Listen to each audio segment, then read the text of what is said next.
Continuando con el ejemplo del contenido de botellas de esa muestra, podemos nosotros elaborar nuestra tabla de distribución de frecuencias. Para ello, en una hoja nueva podemos tener precargados la siguiente información: nuestros datos. El orden es indistinto, no hay que tener problema con eso.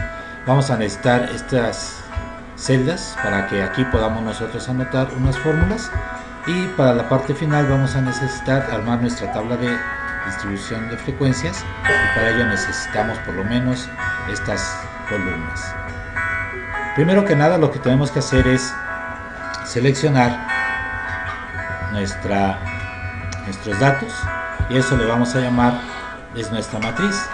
En este caso yo ya la nombré previamente como alternativa B, pero puede ser cualquier otro nombre que haga referencia a los datos que ustedes están manejando.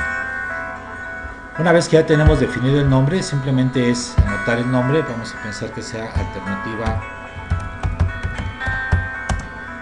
X. Le damos Enter. Alternativa X.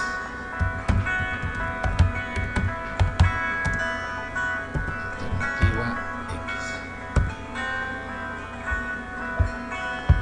Sí. Bien, empezaremos con el número de datos. Para eso vamos a utilizar la función de Excel de contar. Seleccionamos dando doble clic, y en el datos vamos a poner nosotros alternativa X, que es la que nosotros ya teníamos. Cerramos y nos da el número de datos. El número de clases, ustedes recuerden que el número de clases se determina con la raíz cuadrada de el número de datos. Esa es una forma. Otra forma es elegir de manera empírica, basada en la experiencia, entre 5 y 15 datos.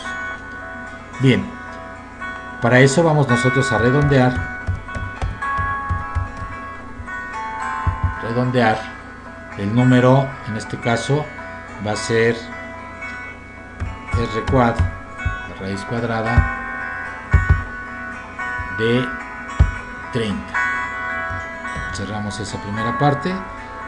Decimos del número de decimales, como queremos redondear, le vamos a redondear 0, es decir, que no tenga decimales, ¿sí? Y nos da un número de clases igual a 5.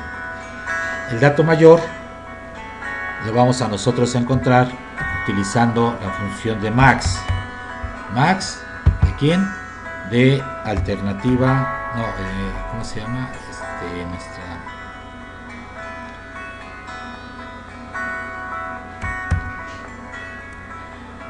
alternativa X. Alternativa X, cerramos y nos da el dato mayor 751, y el dato menor va a ser igual a mínimo. Ahí nos da la instrucción de alternativa X y nos dice 738. También podemos nosotros calcular el rango con el valor mayor menos el valor menor. Esta es una información que necesitamos. Y el ancho de la clase va a ser justamente el rango entre el número de clases. Y nos da 2.6. Bien, este 2.6 nosotros lo vamos a utilizar. Ya tenemos 5 intervalos, los vamos a pasar a hacer nuestra tabla. Ya tenemos que número de clases van a ser 5. 1, 2, 3, 4, 5. El límite inferior, recuerden ustedes que siempre va a ser igual a nuestro dato menor. El límite superior va a ser igual al dato menor, el límite inferior, más el ancho de la clase. Aquí debemos fijar el M28 porque vamos a seguir utilizando ese dato. Lo vamos a fijar con el signo de pesos entre la letra y el número de la celda. De esta forma podemos nosotros arrastrar este valor, que va a ser nuestro límite superior, Aquí, bueno, no tenemos más referencia, pero la vamos a completar de la siguiente forma. Recuerden ustedes que nuestro límite inferior de la siguiente clase va a ser el límite superior de la clase previa, y con eso empezamos a numerar cada uno de ellos.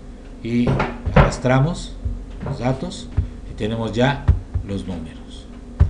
Aquí en esta parte, para seguir con la frecuencia, vamos a referirnos a nuestra matriz o conjunto de datos, pero es importante que se seleccione toda esta columna donde vamos a anotar las frecuencias. Le vamos a decir igual frecuencia, vamos a calcular la frecuencia de los datos. ¿Cómo se llaman nuestros datos? Alternativa X. Y los grupos van a ser los límites superiores. Y por último le damos la combinación de teclas. No lo olviden, por favor, tenganla en cuenta Control, Shift y Enter, y eso nos da las frecuencias de cada intervalo. Podemos verificarlo si sumamos. ¿Cuántos deben ser? Deben ser 30, la suma de esas. Ahí lo tenemos, ¿sí? La frecuencia, vamos a trabajar con las celdas de Excel. La frecuencia relativa va a ser igual a la frecuencia absoluta entre el total de datos. Como este dato lo vamos a utilizar de manera constante, vamos a ponerlo con el signo de pesos y únicamente arrastramos.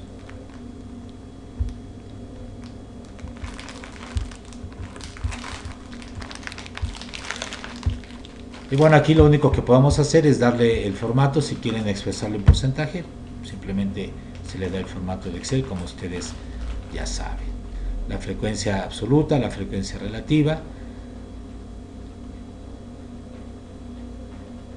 la frecuencia absoluta acumulada. En esta celda podemos nosotros poner la frecuencia absoluta acumulada, que no va a ser otra cosa más que la frecuencia de la clase que corresponda más la anterior.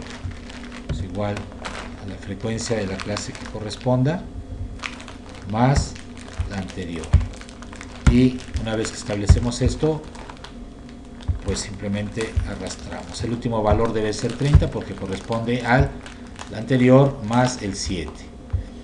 Y pues la frecuencia relativa acumulada pues sigue siendo igual la frecuencia de la clase entre 30, que son nuestros datos. Fijamos este valor porque este se necesita repetir en todas las celdas y lo arrastramos, lo copiamos. Si lo quieren en porcentaje, pues listo. El punto medio va a ser igual al promedio de estas dos celdas. Simplemente se selecciona la función promedio. Vamos a hacerlo otra vez. Va a ser igual a promedio de estas celdas. Son dos, va a ser un promedio simple. Le damos Enter.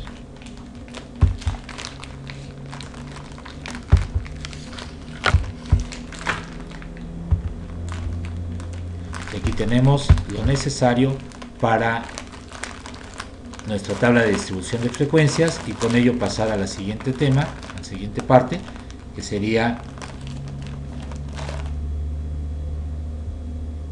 las gráficas.